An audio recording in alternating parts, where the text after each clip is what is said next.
Prazer mais uma vez estar aqui com vocês. Durante toda a minha vida, eu nunca entendi muito bem algumas coisas que eu sentia, irmãos. Eu sempre me questionei sobre muita coisa na vida, na minha vida. Obrigado, Alcir. E na verdade, eu não aceitava muito bem a minha realidade. A realidade em que eu me encontrava, que eu vivia enquanto eu era uma criança, um adolescente, até um jovem adulto. Por que eu digo isso? Porque foi quando eu tive a oportunidade de pular do ninho. Pular do ninho da minha casa, da minha família, e começar a voar. Mas o que eu não entendi, uma coisa que me incomodava muito, é porque eu estava inserido numa situação e eu não era feliz com aquilo. Eu estava inserido numa realidade econômica, social, cultural, inclusive, da qual eu não estava feliz. E era uma coisa que sempre me incomodou, irmãos, sempre. Hoje de manhã nós tivemos aqui uma aula falando a respeito da Bíblia, bibliologia. Quem esteve aqui de manhã cedo? Se você gostou, que bom que você gostou, porque outra não sei quando vai ser, tá? Mas em breve teremos outras. E aquele conteúdo ali, irmãos, eu estou falando isso para a glória de Jesus, tá? Eu já estudava aquilo ali muito antes de ser cristão. Muito antes de ser evangélico, seja lá o nome que você quiser dar. Obrigado. Eu já lia sobre esses assuntos, a história da Bíblia, entre outras coisas. Eu me lembro que lá em casa tinha muitos livros de biologia, não sei porquê, de onde que vinham aqueles livros, até hoje eu não sei. Livros de zoologia, livros sobre a história das bactérias, a história dos vulcões, e eu ficava lendo tudo. Eu queria saber cada vez mais. Eu devorava aquelas coisas ali. Então eu fiquei conhecendo durante muito cedo ainda sobre muitos assuntos que eu não sabia nem porquê, mas tudo isso movido por aquilo que me incomodava. O que me incomodava? Aquela realidade. Quando eu saía para a rua, ou até mesmo dentro de casa, quando eu olhava à minha volta, eu falava assim, Senhor, irmãos, repito, eu não tinha nenhuma consciência de quem era Deus de verdade, como nós sabemos hoje, né? Muitos sabem, eu frequentava a igreja católica, mas era uma coisa realmente bem religiosa. Tinha um padrão a percorrer, a viver, era aquela repetição, enfim. Mas glória a Deus, porque foi onde eu iniciei a minha vida cristã. E eu vendo aquela situação, aquilo me incomodava tanto, aquela realidade que eu estava, repito, e eu não sabia por quê que eu ficava tão incomodado. Mas eu sabia que eu queria mudar. Eu sabia que aquilo não deveria ser o fim da minha vida. E conforme eu fui crescendo, eu fui olhando à minha volta, as pessoas que tinham a minha idade, que até estudavam comigo, e eu tinha a impressão de que para eles estava tudo bem. Para eles estava tudo normal, a vida era assim mesmo. E o que mais eu posso querer da vida? A vida é assim. É a vida que os meus pais têm, que eles podem me dar, então tá bom. Mas ninguém 100% satisfeito, só que ninguém fazia nada para mudar. E eu comecei a buscar como mudar aquela realidade. Eu comecei a pesquisar como eu poderia sair daquele meio, porque tem uma teoria que diz que o ambiente faz você. Isso pode ser verdade em alguns casos, mas naquele ambiente que eu estava, eu falei, eu não quero ser fruto desse ambiente mais. Eu quero furar essa bolha, eu quero sair, eu quero ascender. Sempre era uma coisa que ardia no meu coração, irmãos. Porque, na verdade, o que eu estava era inconformado. Eu falei para vocês que hoje nós iremos falar sobre esse tema. E o assunto de hoje é sobre os inconformados. As pessoas, repito, muitas com quem eu vivia, estavam achando aquilo tudo muito normal, natural, embora não gostassem também. Não faziam nada muito diferente para mudar, porque eles estavam conformados com aquela situação. E isso nunca me deixava feliz, porque eu tinha para mim, eu preciso fazer alguma coisa para mudar isso. Eu estava inconformado com a vida que eu levava. Nós vamos ler um texto aqui, vamos trabalhar nesse texto, nesses minutos que nós temos, mas antes eu quero orar por você. Eu quero pedir que você se concentre reflita um pouquinho sobre a sua vida, e se há alguma coisa que você quer mudar, eu vou dizer para você, enquanto você não ficar inconformado, você não vai mudar. Os anos vão passar e você vai ficar vivendo a mesma história. Você vai repetir a mesma história. Os seus filhos vão repetir a mesma história. Enquanto você ficar nessa posição de conformismo. Ou você se torna um desses inconformados e muda a sua realidade, ou para de reclamar. Feche seus olhos, eu vou orar por você. Pai amado, querido Deus, te louvamos, Senhor. Te louvamos porque a Tua palavra nos permite, Senhor, entender e compreender que, embora possamos estar vivendo num meio, para o Senhor nada é impossível. O Senhor pode transformar tudo e todos. O Senhor pode pegar o pequeno e transformá-lo num grande. O Senhor pode pegar o indulto, o inculto, e transformá-lo em alguém sábio, em alguém que é conselheiro de reis, inclusive. Por causa desse conhecimento que temos na sua palavra, eu quero profetizar um espírito de inconformidade com aquilo que não agrada ao seu povo, em nome de Jesus. Que nós não venhamos a nos moldar ao que o mundo nos oferece, mas que nós venhamos a entender que a sua palavra nos dá todas as estratégias para vivermos de fato como mais do que vencedores aqui nessa terra também. Em nome de Jesus, que esse espírito de inconformismo, que visa o melhor, que visa o que é correto, o que é bom, porque o Senhor fez o melhor para nós, que esse espírito de inconformismo possa estar em cada um de nós, para mudarmos não somente a nossa, mas a realidade de todos aqueles que dependem de nós e que estão à nossa volta. Em nome de Jesus. Amém. Viram que eu estou inconformado, né? Perceberam pelo meu tom. Irmão, você tem que se revoltar. Enquanto fica naquela vida assim, a vida é assim mesmo, ó céus, ó vida. Vão passar 10, 20, 30 anos. E você vai estar na mesma situação. E pior do que isso, você vai estar ensinando para os seus filhos que a vida é assim mesmo. Mas glória a Deus que de vez em quando, independente de onde vive, da família, do lugar, Deus escolhe algumas pessoas assim, não sei porquê, não sei como, não sei qual é o critério, para fazer a diferença. E eu acredito, irmãos, eu acredito que eu sou um desses.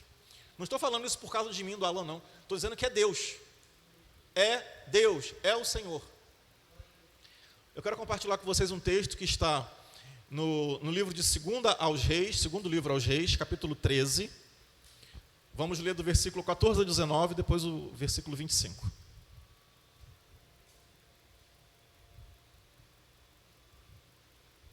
Obrigado, Elias, mas eu vou desligar,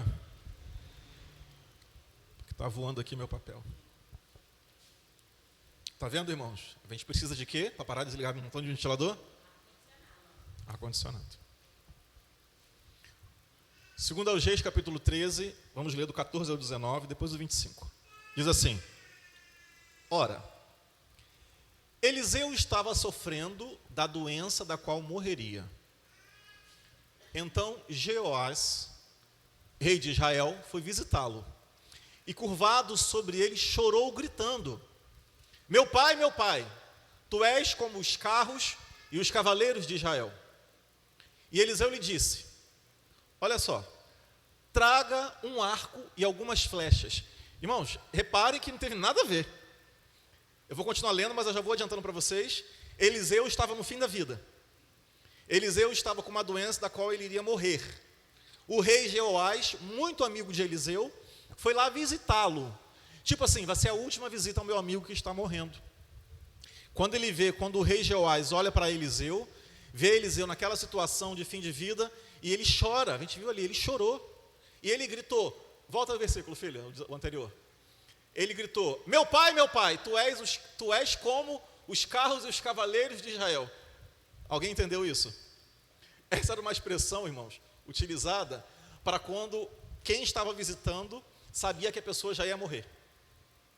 Na visão do rei Jeoás, aqueles eram os últimos momentos de Eliseu. Então era uma expressão muito utilizada nesse momento de fim de vida. Tá? Fazia parte da cultura deles. Avança.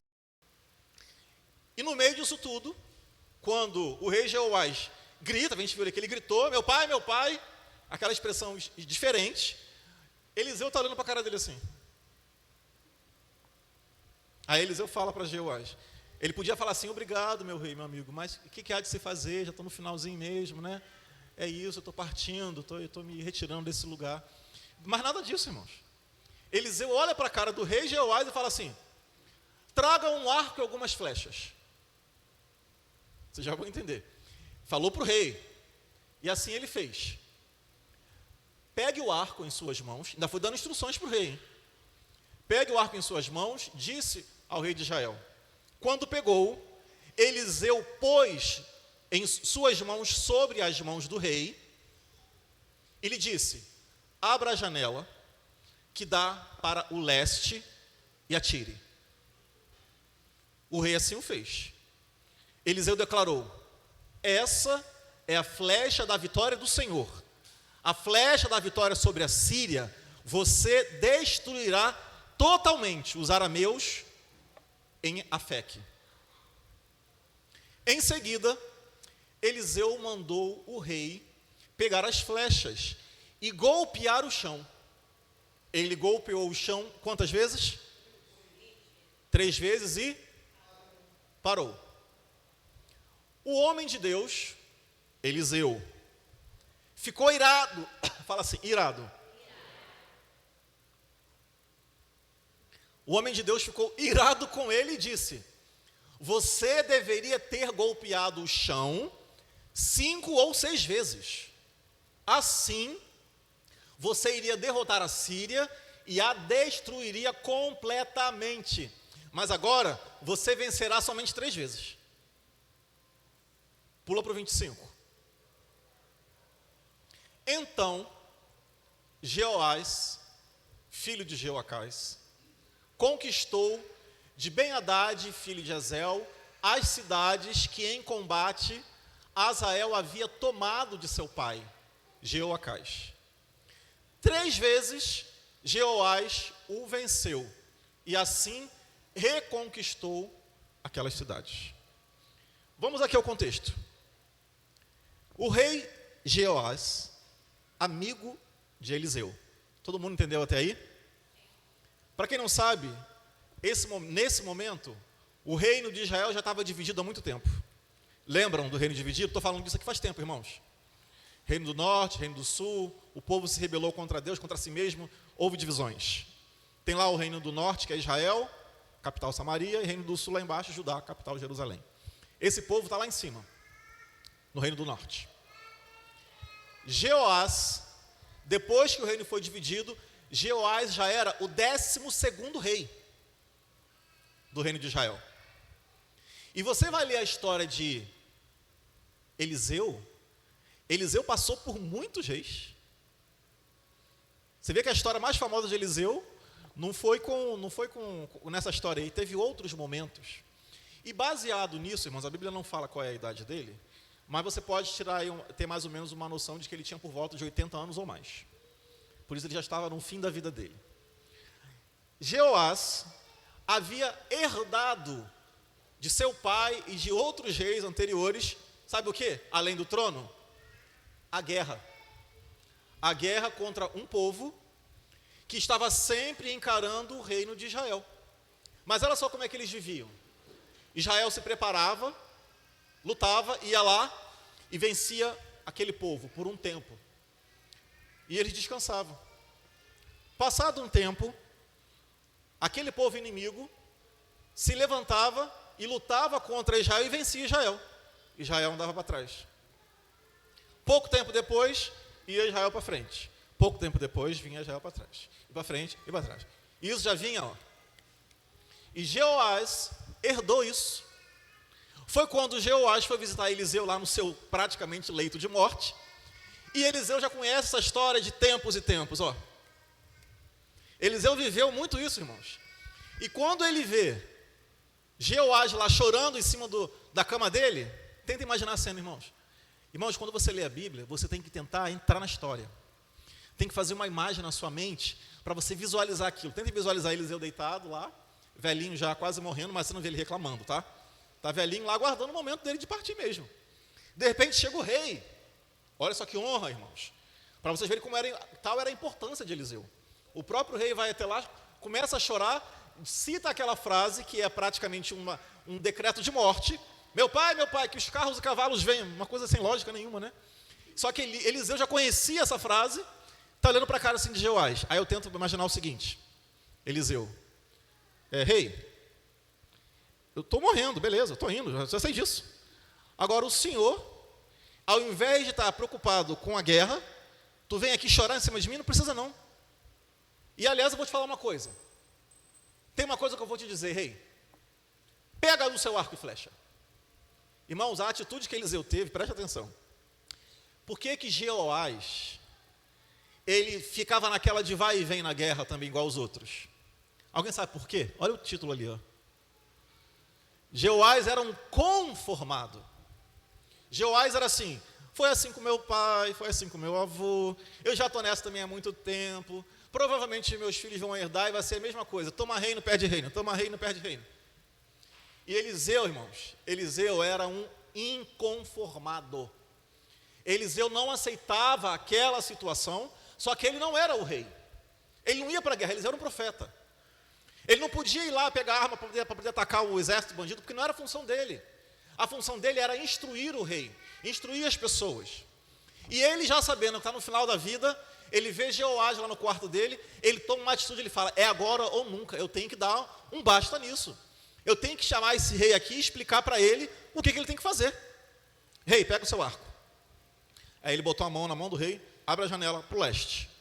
Provavelmente se deveria ser onde estava o exército inimigo. Agora pega a sua flecha e lança lá para fora. Rei, assim será, como essa flecha foi até lá fora, assim será a sua vitória. Eu estou dizendo que você vai vencer, rei. Agora, rei, para finalizar, para que isso se concretize, pega a sua flecha e taca com ela no chão. E o rei foi quantas vezes? 2, 3. Aí a gente leu ali no texto que o profeta ficou irritadíssimo, irmãos. Ele ficou praticamente com raiva, com ódio do rei. Rei, pera lá, cara, você não entendeu nada. Eu estou te dizendo o que você tem que fazer. Você lançou a flecha, eu falei que você ia vencer, porque eu coloquei a mão contigo. Agora que era para você fazer sozinho, você bateu 3 vezes no chão. Mais uma vez, ele estava dizendo que o rei era um conformado, sabe por quê? Que na hora que ele falou para lançar a flecha, ele disse, lança uma flecha.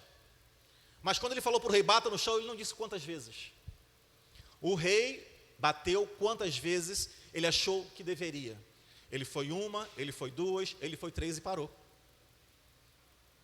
E o profeta falou para ele, cara, tu deu muito mole. Por que você não continuou? Você achou bom assim? Você acha que é o suficiente? Eu vou dizer uma coisa, você vai vencer o exército inimigo 3 vezes, mas eles vão vencer de novo você. Porque você interrompeu, você deveria ter ficado batendo aí até você cansar, até você não conseguir mais e determinar de fato, de vez, a vitória do seu reinado. Mas você se conformou com 3 vezes. 3 vezes está bom. Por quê? Você já está acostumado, rei, a ir lutar uma vez e vencer, e perder a outra. Vencer uma e perder a outra. Você agora vai vencer 3, está bom para você? Se você tivesse continuado, você ia vencê-los para sempre. Eles iriam ser seus escravos para sempre. E a gente vai ler lá na frente, no 25, como a gente leu aqui, que ele venceu apenas 3 vezes. 3 vezes. Jeoás estava conformado com aquela situação. Jeoás tinha, para ele, a vida era assim mesmo. Ele cresceu assim, ele viveu assim, foi assim que ele foi criado. Ele entrou no conformismo daquela vida que ele tinha. Embora ele soubesse que haviam possibilidades. Mas ele não queria ter o trabalho. Que trabalho, irmãos? O trabalho de fazer a parte dele.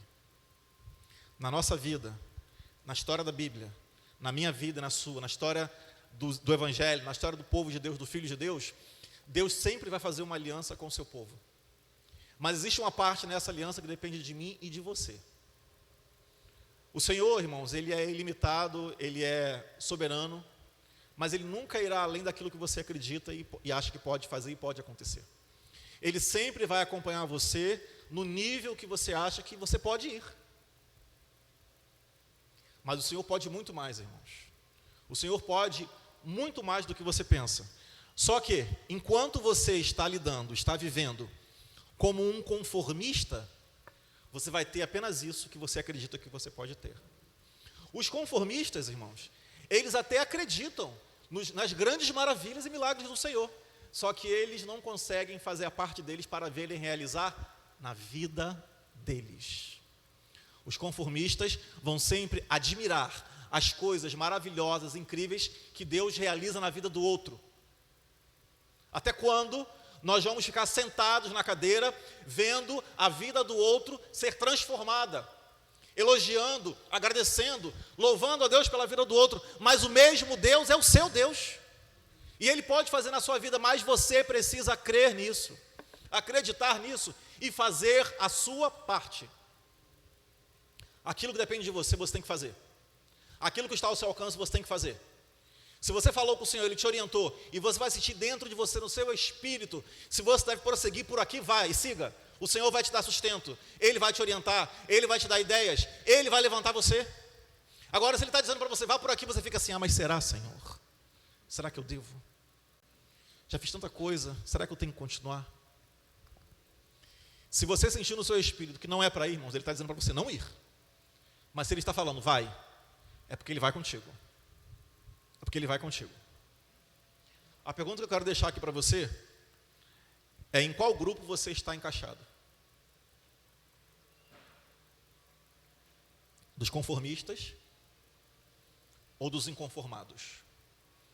Daqueles que aceitam tudo o que acontece, daqueles que estão vivendo tipo Zeca Pagodinho, deixa a vida me levar, a vida leva eu, o que vier está bom, o que vier é lucro, o que acontecer está maravilhoso. Ou você é daqueles que vai tomar a atitude, que vai agir por fé, baseado naquilo que Deus já falou com você. Vai tomar uma atitude de quem é inconformado e vai ver a sua vida transformada. Irmãos, eu vou repetir para você. O tempo está passando. O relógio não para. O tempo não para. O tempo parou uma vez para Josué lá atrás e nunca mais se repetiu, irmãos. E eu posso dizer aqui com 99% de certeza. Eu não vou dizer 100% porque, para Deus nada é impossível, pode acontecer de novo. Mas dificilmente vai acontecer de novo. Dificilmente. Na quinta-feira, a Noemi veio aqui, fez um discurso pelo aniversário das nossas filhas. Jéssica está fazendo, e Jaela está fazendo 18.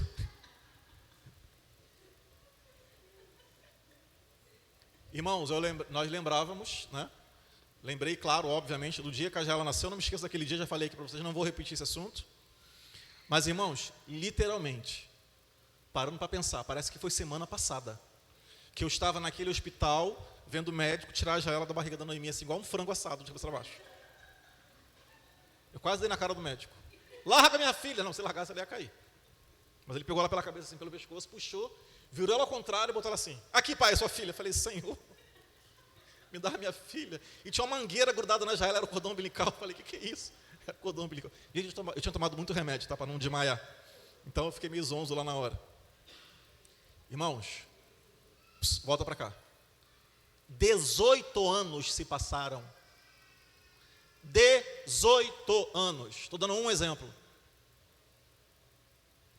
E a sua vida, irmãos? Como estava 10 anos atrás? E você achando que tudo ia mudar e ia ser diferente. Beleza. Mas o que você fez para ser diferente?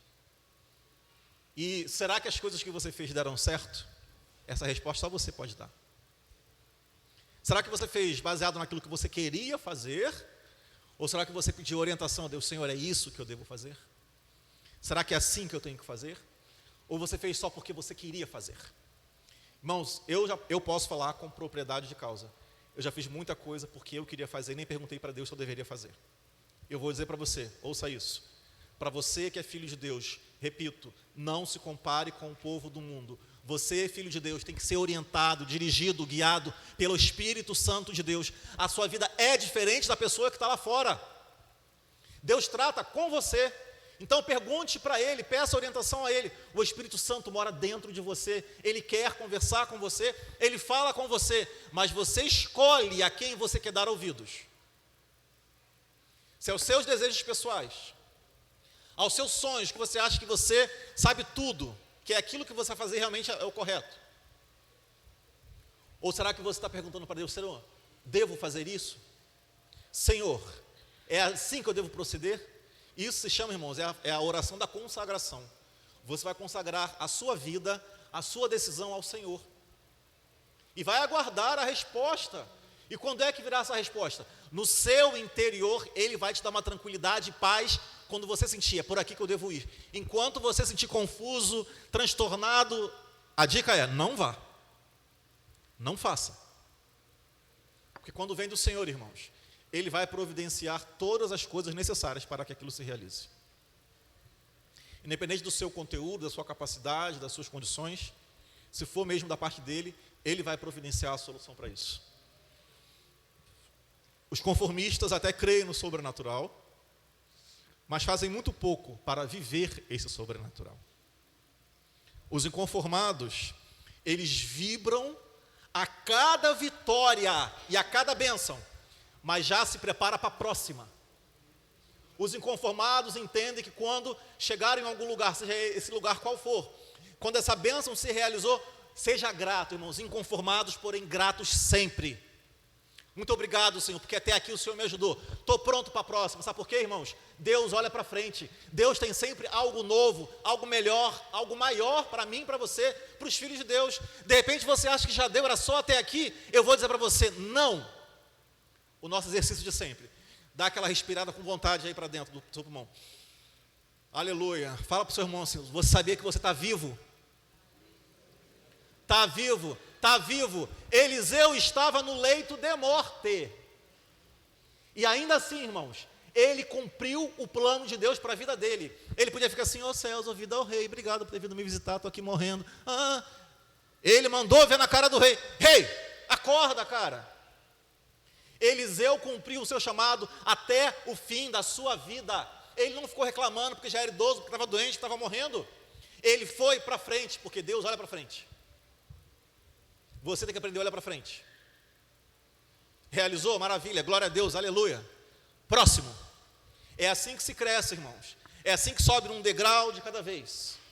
Agora, se você quiser chegar no primeiro degrau e está bom para você, não tem problema nenhum, mas não reclama. Não reclama se você não avançou. E esse avanço depende só de você. Depende só de você. Porque Deus certamente fará a parte dele. Ele nunca falha, irmãos. Deus nunca falha. Os inconformados vibram a cada bênção, a cada vitória, mas se preparam para a próxima. Dito isso, eu quero relembrar com vocês a história de Eliseu. A gente usa muito a história de Eliseu junto com Elias, né? Para quem não sabe, Eliseu foi um dos maiores profetas que substituiu um dos maiores profetas da sua época, Elias. Elias foi um profeta daqueles de você ficar assim, uau! Cara, que cara corajoso. Ele enfrentou Acabe, enfrentou Jezabel, aquela cobra dos infernos. Ele derrotou mais de 400 profetas, patetas de Baal, que eu costumo dizer. Ele lançou um desafio, irmãos, Elias sabia quem ele era. O rei, Deus mandou Elias falar com o rei, ele foi lá e disse, você está pecando, você não deve fazer. Rei Acabe, você se casou com essa mulher, você não deveria ter se casado com ela. Rei Acabe, você que é de Israel, você traiu Deus. Ele enfiava o dedo na cara do rei Acabe e falava para ela, essa mulher é uma víbora. Vocês acham que Jezabel gostava de Elias? Ela tinha ódio de morte de Elias. A gente conhece muito bem aquele momento, aquela passagem famosíssima, onde ele foi desafiado, aceitou o desafio. Beleza, eu contra vocês, quantos quiserem vir? Vieram 450. Vamos lá, qual é o desafio? Vamos colocar aqui, fazer um altar aqui. Vamos molhar o altar, Elias. E a gente vai clamar aos nossos deuses, e você clama ao seu Deus. Aquele que taca fogo, queimar o altar, é o Deus verdadeiro. Aí foram lá montar o altar, jogaram umas aguinhas. Aí Elias, acabou? Agora a minha parte. Cava um buraco em volta do altar e pode trazer toda a água que você tiver aí. Joga água, joga mais. Porque, irmãos, um altar molhado é mais difícil pegar fogo. Concordam? Os patetas de Baal tinham chapiscado uma aguinha assim, Vamos ver agora o nosso Deus. Até com o calor do sol ia queimar aquilo. Elias falou, não, Nina, não, eu sei que Deus eu sirvo, eu sei que é o meu Deus. Joga mais água, joga mais água, joga mais água. Encharca, encharca, encharca. Quando ele achou que estava bom, mais 12 baldes de água. E os patetas acenando para a cara dele. Então começaram, Elias, agora é vez de vocês. Tá? Clame aos deuses de vocês aí, e eu vou ficar aqui aguardando. A Bíblia conta, irmãos, que passou-se 1 hora, 2 horas, 3 horas, então lá aqueles 400 e poucos patetas de Baal, Baal, blá, blá, blá, blá, blá, manda fogo do céu, mostra que você, quem é você, e não sei o quê, e uma estatuazinha de Baal lá assim. E Elias, e os caras, Baal, Baal, Baal, e passa o tempo. Chegou uma hora que eles não aguentavam mais, começaram a rasgar a própria roupa, tacava terra na cabeça, cinza, era um ritual, tá? Começaram a se cortar, se sacrificando para Baal, e o tempo passa, aí eles, Elias, sua vez agora, acabou? Senhor, manda fogo do céu. Acabou, irmãos? Lambeu tudo, acabou com tudo, consumiu tudo, não sobrou nada, nada. E a palavra de Deus diz ainda, que quando acabou aquilo, Elias sozinho acabou, matou todos os patetas de Baal. Claro, eles já estavam cansados também, né? Já tinham se cortado tudo, mas irmãos, eram mais de 400. Deus deu força para Elias. E vocês acham que a cobra, esposa do rei, ficou feliz? Ela odiava ele de morte. Ela queria a morte dele. Mas ali, foi uma prova de quem era Elias. E Elias, irmãos, fez muitos milagres. Elias fez proezas enormes. Teve seus momentos down, tá? Teve seus momentos de baixa. Teve as suas tristezas, os seus problemas de quem eu sou, para onde vou, etc. E agora, depois desse episódio todo, né, ele andou um tempo temeroso, se escondeu numa caverna, e Jezabel estava atrás dele que nem uma louca, né? E imaginem só, que ele falou assim, eu tenho que sair daqui, eu tenho que me esconder para não morrer. Quando chega na caverna, ele fala para Deus, Senhor, eu quero morrer. Aí, você está doido, meu filho? Se você quisesse morrer, ficasse lá, que Jezabel matava você sozinho. Agora, aqui comigo não vai morrer, não. Vamos lá, vou te dar comida, água, mandou corvo para alimentar ele, aguenta todo dia. Enfim. Entre outras coisas, irmãos. Mas chegou um tempo, chegou um momento, que Elias já estava assim, cansado. Elias já estava assim, é muita gente para matar, é muito profeta, é muito não sei o quê. Essa mulher que não larga do meu pé. Né? Eu estou cansado, eu preciso de alguém para me ajudar. Senhor, o negócio é o seguinte. Muito obrigado, foi maravilhoso. Mas eu estou escrevendo aqui a minha cartinha de demissão, quero entregar para o Senhor. Não quero mais ficar nesse cargo, não. Quero sair daqui, quero ver outras coisas, quero ficar um pouco mais no campo, quero dar uma passeada, relaxar um pouco, que eles me esqueçam. Aí o Senhor falou assim, Elias, o negócio é o seguinte. Tudo bem, você está cansado? Beleza, olha, muito bom, trabalhou legal, bacana, foi ótimo. Mas você tem mais uma missão. Você vai precisar coroar, ungir o rei tal, e depois disso, você precisa encontrar um substituto. Você precisa encontrar alguém que vai continuar esse projeto. Porque o projeto não acabou ainda não. Irmãos, olha só que interessante. Aquele que tem um chamado na sua vida, até na hora de parar tem que ser responsável. Até na hora de dizer, agora já deu, tem que tratar isso com responsabilidade, porque as coisas de Deus são levadas muito a sério.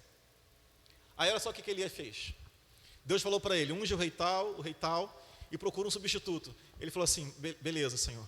Elias pulou a unção dos reis e foi direto para procurar um substituto para ele. Elias e Eliseu não se conheciam. A Bíblia não fala que eles tinham nenhum contato, nenhum relacionamento. A Bíblia só vai dizer o seguinte, que Elias foi até uma plantação e ele encontrou lá Eliseu. Eliseu estava lá arando a terra com os bois, estava lá cuidando dos bois, enfim. Elias aparece, olha para ele assim, é ele. Irmãos, Eliseu estava fazendo o quê? Trabalhando. Fica a dica, falei isso aqui de manhã, já falei outras vezes. Deus nunca chama ninguém à toa. As pessoas estão sempre ocupadas, trabalhando, e o Senhor vai chamar essas pessoas. Porque Porque são pessoas responsáveis, comprometidas. Se você está aguardando um dia que você... o dia que eu tiver um momento mais de descanso, eu vou servir ao Senhor. Tu vai morrer, desculpa te falar. Tá? Porque a hora é agora. Você está ocupado, eu sei disso, tem muita coisa para fazer, eu sei disso. Mas se o Senhor está te dando uma missão, é porque Ele sabe que você pode realizá-la. Ele está te chamando, Ele vai te capacitar, vai te dar os meios. Agora, você tem que querer. Você tem que querer.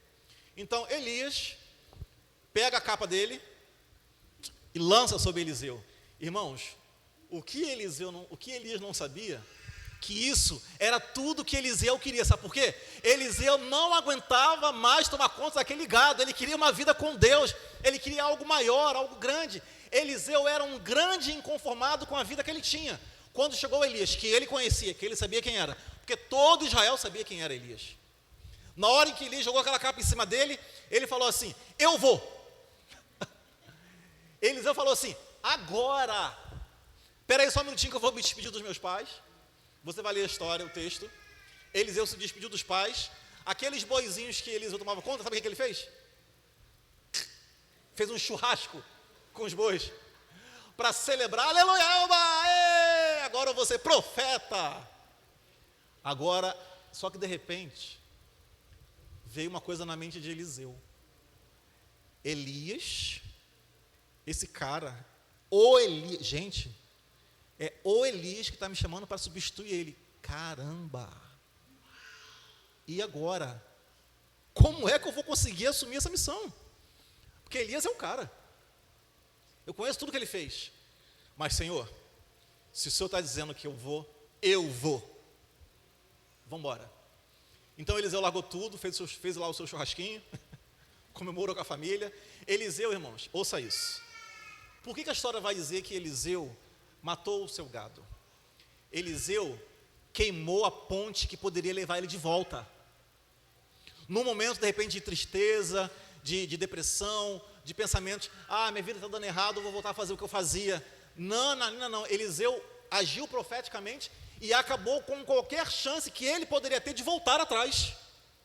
Porque aquilo era a vida dele, aquilo era o que ele sabia fazer.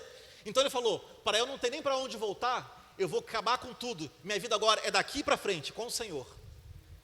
Irmão, meu irmão, minha irmã, se você está entendendo, se você está ligado, aliás, você está entendendo a história. Você está trazendo isso para a sua vida. Agora, o que Eliseu faz? O que ele precisava, irmãos? Eliseu era um jovem, rapaz. Ele não tinha experiência. Então ele falou assim: Elias, muito obrigado. Para onde tu vai agora, Elias? Eu vou fazer não sei o quê, eu vou contigo. Eliseu grudou em Elias, irmãos. Grudou que nem carrapato. Não largava Elias por nada.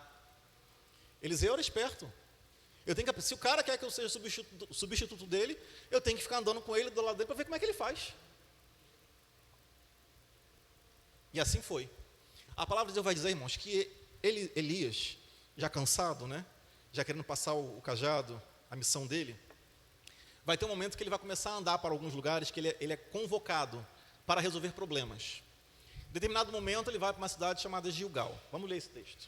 Quer ver? Está aqui em 1 Reis, 2 Reis, capítulo 2, versículo 1 e 2. 2 Reis, capítulo 2, versículos 1 e 2.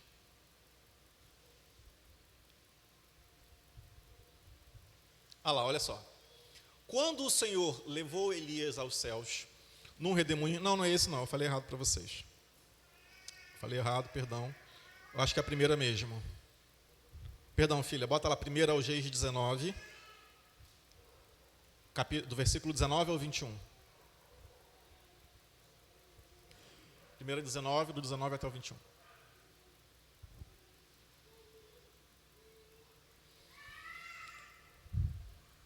Agora, Senhor Deus, salva-nos das mãos dele, para que todos os reinos da terra saibam que só tu, Senhor, és Deus. Então Isaías, filho de Amós, enviou uma mensagem a Ezequias. Assim diz o Senhor Deus de Israel: ouvia o seu coração acerca de Senaqueribe. Irmãos, eu anotei errado. Filha, 1 Reis. 1 Reis 19, do 19 ao 21. Isso.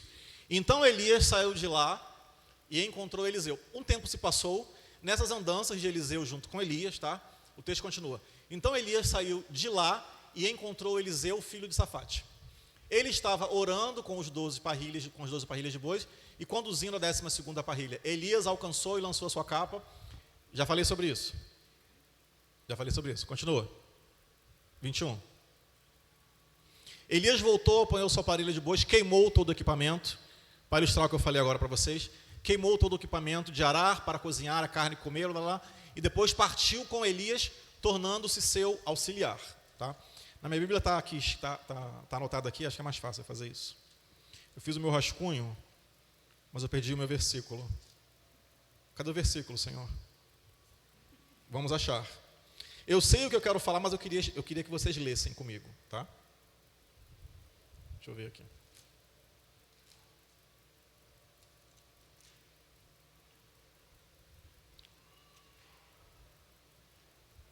É isso mesmo, 2 Reis, agora sim, capítulo 2, versículos 1 e 2. Eu falei isso antes, não falei? 2 Reis, capítulo 2, versículo 1 e 2. Isso. Quando o Senhor levou Elias...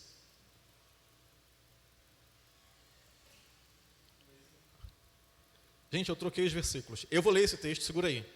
Eu vou finalizar a parte que eu estava falando. Eliseu estava grudado em Elias, ok? Todo lugar que Elias ia, Eliseu ia atrás dele. Elias foi para um lugar chamado Gilgal, Eliseu foi atrás dele. Quando chegou lá, Elias tinha que resolver um problema. Aí ele falou assim para Eliseu, o negócio é o seguinte, você me aguarda aqui, que eu vou lá resolver e já volto. Aí Eliseu falou assim, não senhor, aonde você for eu vou contigo, porque o Senhor mandou fazer isso. Depois ele foi para Jericó, e Elias queria ficar sozinho, e Eliseu falou assim, não senhor, para onde você for eu vou, porque o Senhor mandou fazer isso. E Elias foi para o Jordão, e Eliseu falou assim, eu vou contigo. E Elias, eu não quero que você vá comigo. Me dá um tempo, pelo amor de Deus. Para de ficar me seguindo, para de grudar em mim o tempo todo. O que você quer tanto comigo? E Elias ouve de Eliseu o que ele queria. Eliseu falou assim para Elias, o negócio é o seguinte, foi você que foi lá me chamar. Eu não vim atrás de você. Eu estou entendendo que você está cansado, que você quer largar tudo, que Deus permitiu que você arranjasse um substituto. Estou eu aqui, não estou me negando a fazer nada. A sua insatisfação é problema seu de Deus. Agora o negócio é o seguinte, eu não quero qualquer coisa não, tá? Eu não quero ser o seu step. Eu não quero ser o tapa-buraco. Para eu ser seu substituto, Elias, eu quero uma porção dobrada de tudo que você já fez na sua vida. Irmãos, Elias vira para ele assim, uau, vou te dizer uma coisa, cara, isso é muito difícil. Isso é muito difícil. Porque eu já fiz muita coisa, mas eu passei por muita coisa para fazer esse monte de coisa. Você está dizendo que você quer unção dobrada, irmãos. Ele queria fazer mais do que Elias fez. Então Eliseu dá uma dica para ele. Elias fala assim para ele, é o seguinte, eu já estou perto de morrer, não é?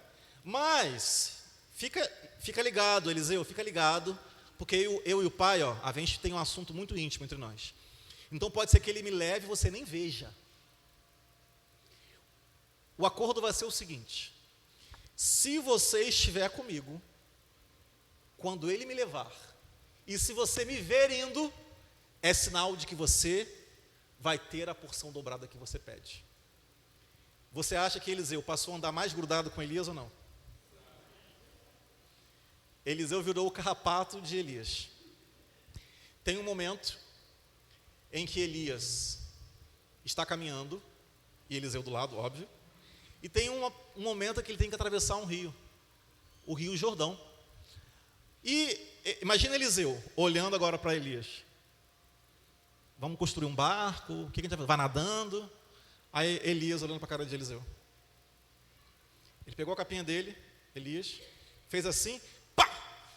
Aí de repente as águas do Rio Jordão se abrem. Não foi só o Mar Vermelho que abriu não, tá, irmãos? O Rio Jordão se abriu, por 2 vezes.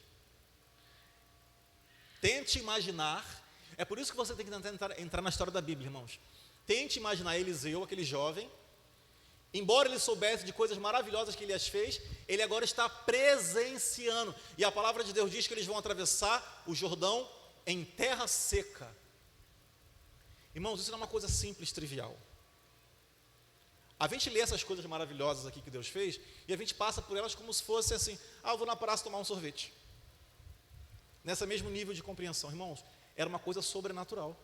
Só que Elias já tinha muitas experiências com Deus, ele sabia o que tinha que fazer. Para ele aquilo foi normal. Tente imaginar Elias atravessando numa boa, e Eliseu.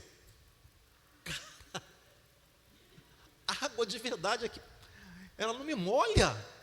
Caracoles, meu Deus. E ele foi. Só que, olha o que aconteceu depois que eles chegaram do outro lado, é nesse texto aí. 2 Reis, capítulo 2, versículo 1. Quando o Senhor levou Elias aos céus, num redemoinho aconteceu o seguinte. Elias e Eliseu saíram de Gilgal, e no caminho disse-lhe, fique aqui, é aquele texto que eu estava tanto procurando, tá, irmãos, que eu falei aqui, olha só, eu dei mole. E no caminho disse-lhe Elias, fique aqui, pois o Senhor me enviou a Betel. Eliseu, porém, disse, juro pelo nome do Senhor, e por tudo, e por tua vida, que não te deixarei ir só. Lindo, né, irmãos? Só que Eliseu repetiu isso várias vezes, e Elias já estava, irmãos, assim, por aqui com Eliseu, não te aguento mais. Foi quando ele fez a pergunta, o que você quer, cara? Eu quero porção dobrada. E você sabe como é que Elias, o que aconteceu com Elias? Alguém sabe? Elias é um dos personagens, dos 2 personagens na Bíblia, que o Senhor leva em vida para os céus. Atravessaram o rio Jordão, logo depois vem o tal do redemoinho. Nesse redemoinho tem uma carruagem de fogo, e essa carruagem de fogo é o transporte de Elias para os céus. E qual foi a promessa que Elias fez a Eliseu? Se você me ver partindo, seja lá como for, você vai ter a porção dobrada. E aonde é que Eliseu estava? Quando passou a carruagem? Grudado em Elias, irmãos. Ele não ia perder isso por nada. Então passou a carruagem de fogo, Eliseu foi subindo, e Elias estava ali só aguardando a vez dele. Estou vendo, hein? Eu estou vendo, eu quero o que é meu, hein? E por causa da fé, da declaração de fé, de uma pessoa que não queria qualquer coisa, Eliseu declarou, eu quero o dobro. E o Senhor vê naquela declaração de fé dele, na hora em que aquela carruagem está subindo, adivinha o que ele vê caindo do céu? A capa. E Eliseu não é bobo nem nada, correu, agarrou, se atracou com a capa, falou, agora tu é minha. E agora Eliseu, irmãos, ele e Elias estavam nesse momento próximo, juntos, mas tinham mais de 50 outras pessoas com eles, acompanhando eles. Só que esses 50 ficaram do outro lado do Rio Jordão. Essa caminhada rumo aos céus era uma coisa que era só para Elias e Eliseu assistirem. Aí Eliseu já viu aquilo tudo, beleza. E irmãos, olha só, Elias foi uma etapa da história. Elias representava um grande momento de avivamento. Elias representava um grande momento de agir, de mover de Deus.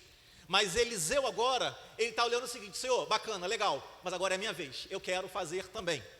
Então essa capa é minha. E o rio do lado dele. Olha só a declaração que Eliseu faz. Aonde está o Deus de Elias? Irmãos, ele sabia que havia sobre Elias uma unção. Ele sabia que Elias tinha ido embora. Ele não está mais preocupado com Elias. Ele sabia que Elias tinha ido, mas ele tinha certeza que o Deus que realizava tudo aquilo na vida de Elias estava ali com ele. E você acha o quê? Que ele com a capa na mão, o rio na frente dele, ele vendo aquilo que Elias fez, ele declarando que ele queria porção dobrada. O que Eliseu ia fazer, irmãos? O que você acha que ele ia fazer? Ele pegou a capa, enrolou e pá, tacou na água. E adivinha só? A água se abriu. E quem está lá do outro lado olhando? Todos aqueles homens que estavam seguindo eles. E quando eles veem Eliseu voltando sozinho, eles se prostram e falam, cara, tu foi escolhido de verdade, quem diria? Aquele momento, naquela hora, Deus está afirmando o ministério de Eliseu. Deus está mostrando para todos que Ele pode fazer na vida de quem Ele quer, mas a pessoa tem que fazer a parte dela. Eliseu, ele cumpriu o papel dele, ele foi em frente, ele foi ousado, ele foi chato até. Mas ele fez uma declaração, irmãos. Eu quero o dobro, eu não quero qualquer coisa. Já que eu vou ter que substituir você, eu quero que seja melhor. E o Senhor olhou para aquilo. Eu estou imaginando, tá, irmãos? É óbvio que isso não está escrito na Bíblia. Imagina assim: Eliseu, parabéns. Tu entendeu tudo. O seu olhar não pode ser só assim, irmãos. O seu olhar tem que ser assim para o alto. Para o alto, porque a palavra de Deus diz que é do alto que me virá o socorro, é do alto que virá a solução, é do alto que Deus fará comigo, é do alto que virão os resultados, é do alto que vai vir a estratégia, é do alto, é do alto, é do alto. Enquanto você olha para frente, você só vê o problema, você vê a parede, você vê a dificuldade, mas quando tu olha para o alto, você está dizendo: Senhor, eu quero ver aquilo que o Senhor quer que eu veja. Não dá para ficar assim mais, irmãos. Não dá para ficar mais passando uma semana após a outra e a sua vida ficar pior. E você olhar para o lado e falar assim: e eu não sei mais o que fazer. E você não sabe o que fazer porque você está olhando para o lado. Esse é o problema. Você precisa olhar para cima e fazer uma declaração de fé. E o Senhor, Ele vai honrar a sua fé. Se estiver de acordo com a palavra dEle, obviamente. Mas essa decisão, essa atitude tem que vir de você. O Senhor nunca fará além daquilo que você acredita que Ele pode fazer na sua vida. Deus está procurando essas pessoas, irmãos. Deus está procurando os inconformados. Finalizamos a parte de Eliseu. O novo profeta do momento, é o cara da hora, agora é Eliseu. Tem um texto muito conhecido, que está lá no capítulo 4, se eu não me engano. Capítulo 4 mesmo, não precisa abrir não, filha. Só vou citar. Nesse mesmo livro de 2 Reis, capítulo 4, que é o milagre do azeite. Que é quando Eliseu se encontra com uma mulher, e essa mulher está no fim da vida. Essa mulher estava viúva, cheia de filhos. O marido não deixou nada para ela, o marido não se preparou para a morte. O marido não deixou uma renda, não deixou uma pensão para ela. O marido não deixou um dinheiro guardado. Fiquem ligados, tá, irmãos? Se preparem, tá? Você não sabe o dia que isso vai acontecer. Então, deixa a sua família resguardada, pelo amor de Deus, pensa nisso. Pensa nisso. Não gasta tudo que você recebe, não. Vai guardando um pouquinho, vai pensando em alguma forma da sua família ficar resguardada, caso aconteça isso com você. Ou melhor, no dia que acontecer, tá? Se Jesus não voltar antes. E essa mulher está assim: Eliseu, meu marido morreu. Não deixou nada para a gente. E agora os credores estão vindo atrás de mim. Sabe para quê, profeta? Eles querem que eu dê os meus filhos como escravo para eles, para pagar a dívida do meu marido. Como é que eu vou fazer isso? Eu não posso fazer isso. Me ajuda, Eliseu. E Eliseu vira para ela e fala assim: tá bom, mulher, me diz o que você tem. Ela: eu não tenho nada. Eu só tenho em casa um pouquinho de azeite. Aí ele falou assim: tem o quê? Um pouco de azeite. Na mente daquela mulher, conformada com a situação dela, aquele azeite não era nada. Mas para Eliseu bastou. Você tem isso? E o azeite, irmãos, ele tinha muitas funções naquela época, tá? O azeite servia para fazer luminárias, o azeite servia para comer, o azeite servia para fazer adoração a Deus, o azeite servia para fazer sabão. Então o azeite tinha muitas funções, e quem tinha azeite tinha dinheiro. E Elias fala para aquela mulher assim: mulher, o negócio é o seguinte, tem amigas? Elas têm Tupperware? O que a gente mais tem, sempre que a gente ganha um dinheirinho, a gente compra um Tupperware novo, né, um vasinho de plástico novo. Eu tenho uns 30 em casa, minha vizinha tem uns 50. A gente tem mania disso, tem até reunião disso que a gente faz de vez em quando, a gente troca uma com a outra. Tem a moça aqui que vende o Tupperwarezinho.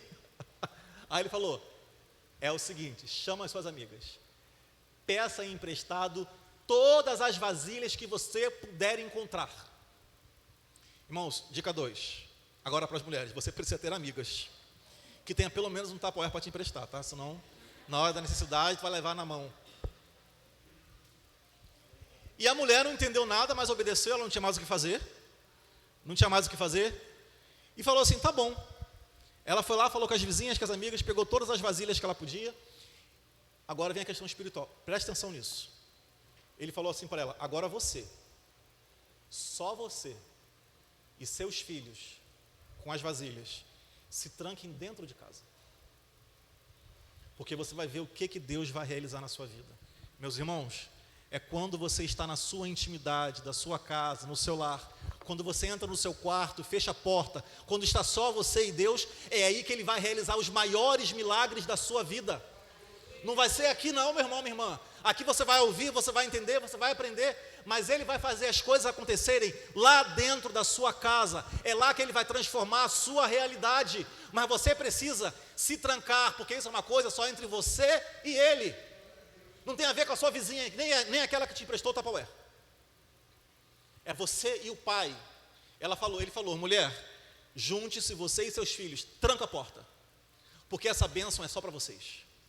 Deus tem uma coisa para realizar na sua vida, e você vai fazer o seguinte: sabe aquele pouquinho de azeite que você tem? Você pega uma vasilha, e você vai encher a vasilha. Isso é Eliseu explicando para ela. Ouça só. Atenção, mulher. Quando a vasilha ficar cheia, você vai parar, vai pegar a vasilha cheia, colocar para trás, vai pegar outra vasilha e vai continuar enchendo. Irmãos, cada detalhe importa. Primeiro, eles estavam em casa trancados. Era o milagre da casa deles. Era o milagre da prosperidade, da vitória, dentro da casa deles. Iria sair dali para fora. Depois todo mundo ia ver o que tinha acontecido. Agora imagine Deus falando com ela: você vai encher o pote, quando encher você para. Será que se ele não falasse para, ela ia continuar enchendo até vazar azeite para tudo quanto é lado? Sabe o que isso significa, irmãos? Deus não realizou um grande milagre na vida daquela família. Deus realizou vários milagres na vida daquela família. Cada pote que ela enchia, baseado na palavra que foi lançado, era um milagre que Deus estava realizando na vida daquela família. Próximo. Por que ele falava assim? E ele disse, depois você lê o texto, capítulo 4. Depois ele falou assim: quando encher, você bota para trás, de lado, esquece ele. Entenda isso de uma vez por todas, irmãos. Deus quer fazer, não um, mas muitos milagres na sua vida. No entanto, quando ele realizar esse, maravilha, aleluia, glória a Deus, coloca de lado porque tem mais, não acabou. Não acabou, não acabou. Tem mais vindo por aí, não acabou. Agora, se você ficar apegado àquele milagre que aconteceu lá atrás, Senhor, muito obrigado, que milagre maravilhoso. Tem umas criancinhas, mamãe, deixa eu ver o azeite. Larga que esse azeite é meu, o milagre do Senhor. Irmãos, Deus quer realizar muitos outros, mas esse aqui ele já fez, passou, está para trás. Deus quer fazer mais na sua vida. Aquele foi um, vira outro, e vira outro, e viram outros, e outros, e outros, e outros, e outros. Mas não se apega, porque primeiro que não é nem mérito seu, é milagre do Senhor. Passou o próximo, e veio encher o próximo, e encheu o próximo. Irmãos, ela tinha um pote com um pouquinho de azeite. Na mente do conformado, aquele azeite ia ser para o fim da vida dela. Na mente do inconformado, Senhor, esse azeite é o que eu tenho, muito obrigado, e eu preciso de mais. O inconformado, ele não vai se satisfazer com aquela situação, ele vai pedir algo diferente. E aquela mulher encheu 1, 2, 3, 5, 15, 20, e cada um era um milagre, cada um era uma bênção. Imagina, irmãos, a alegria daquela família, daquelas crianças, daqueles filhos vendo aquilo tudo acontecer. Bota para trás, vem o próximo. Eu quero que vocês me respondam, quando é que cessou isso?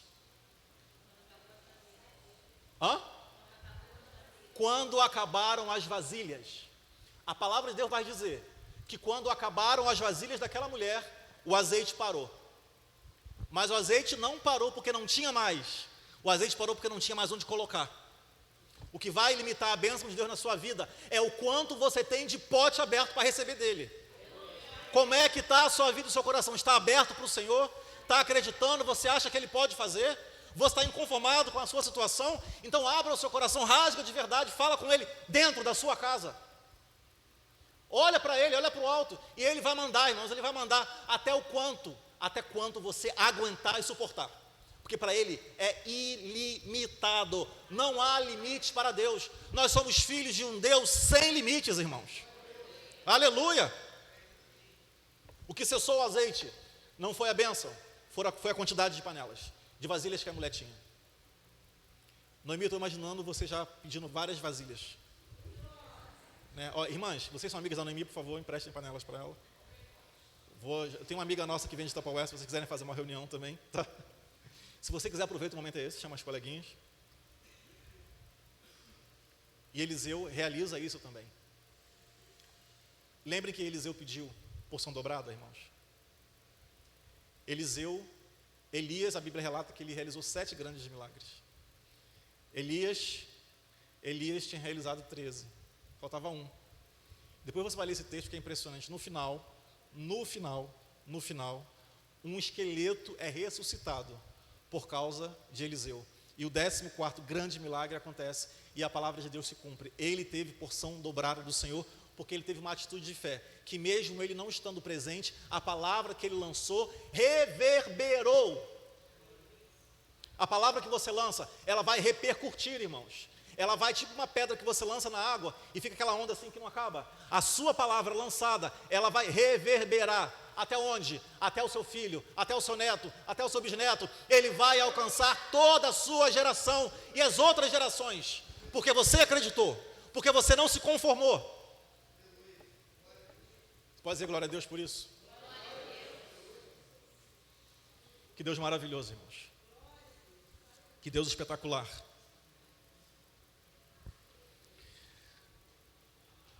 Eu vou pedir a vocês só mais 5 minutos, que já estou finalizando aqui. Quem aqui já não teve aquela sensação, irmãos, de, na minha época, quando eu era de Porta Formosa, tanto é que a gente tem uma reunião aqui de amigos da antiga Porta Formosa para matar a saudade. Como era bom. Como o povo louvava. Era tudo desafinado, mas era tão gostoso, irmãos. Era tão gostoso. Havia uma entrega tão grande. A gente passou ali agora, eu estava com a Israela e com o Davi, a gente passou na igreja da nossa amiga aqui, irmã Elza. Aí estava lá um pessoal com pandeiro, não esqueci do pandeiro não, tá, Samuel? Estava lá tocando com pandeiro, tocando, e numa alegria tão grande, só no pandeiro. E eu me lembrei, me vi a memória, falei, que coisa maravilhosa, era tanta alegria, tanta vontade de louvar a Deus. Não importa se o instrumento estava afinado, se era bom, se era ruim. A gente queria louvar a Deus. E de vez em quando a gente fica assim, né, Rosana? Naquela época... como era bom.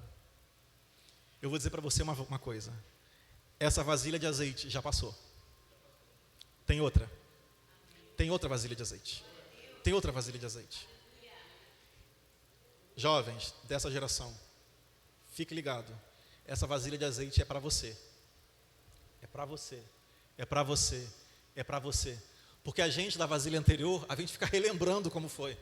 Mas o Senhor está dizendo, eu tenho azeite novo, eu tenho uma coisa novinha para você, eu quero derramar mais, o que já foi maravilhoso, mas aquilo já passou.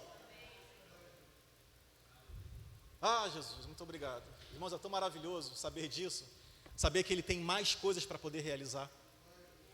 Finalizando, teve um momento em que o povo, escravo na Babilônia, e já sendo libertado, Esdras, ele tem a permissão do rei para voltar e reconstruir o templo.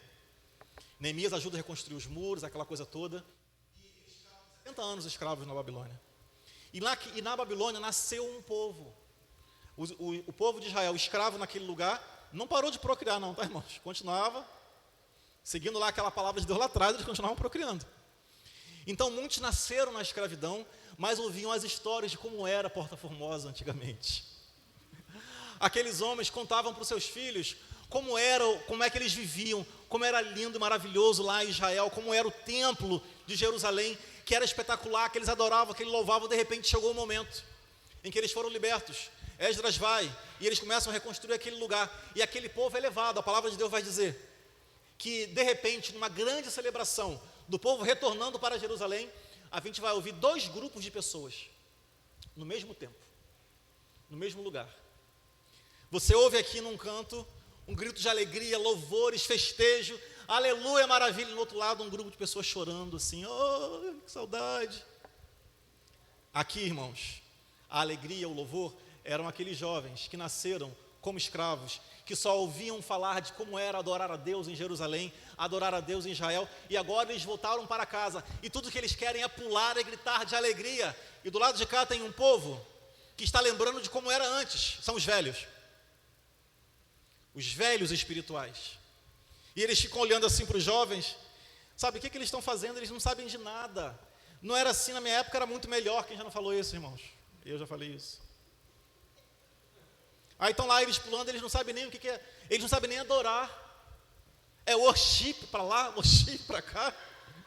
Eu queria era pular e eles estão lá. Ageu 2:9. Depois você lê.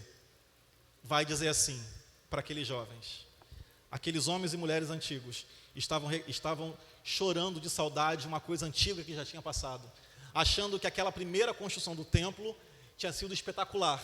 Eles agora estavam celebrando uma segunda construção. E o texto vai dizer assim para eles: jovens, preste atenção. A palavra de Deus diz que a glória da segunda casa será muito maior do que a da primeira. Oh, aleluia! A glória da segunda casa. Irmãos, o que foi, que legal, que bacana. Você viveu, maravilha. Mas Deus tem mais. Deus tem mais. Deus tem mais. E para finalizar.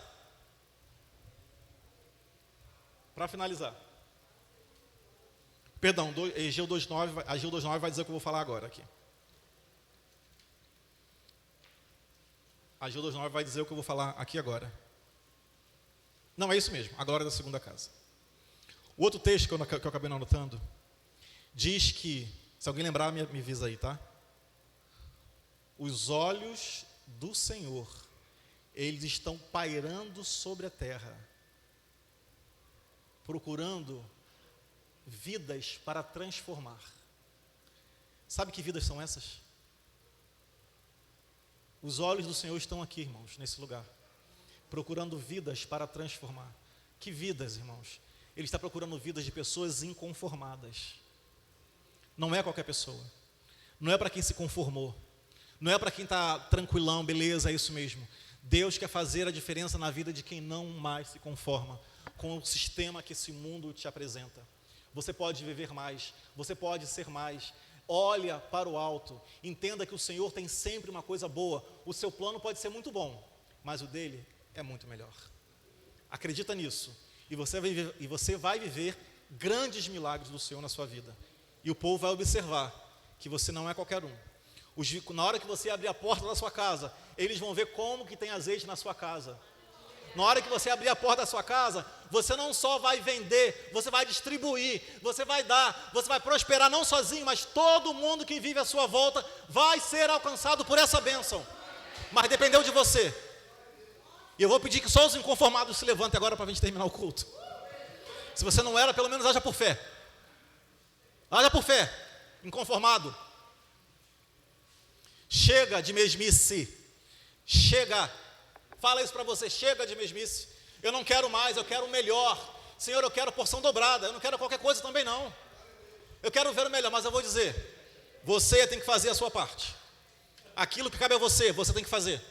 Aquilo que cabe a você, você tem que fazer. E o Senhor vai realizar grandes maravilhas na sua vida. Pai amado, querido Deus, muito obrigado.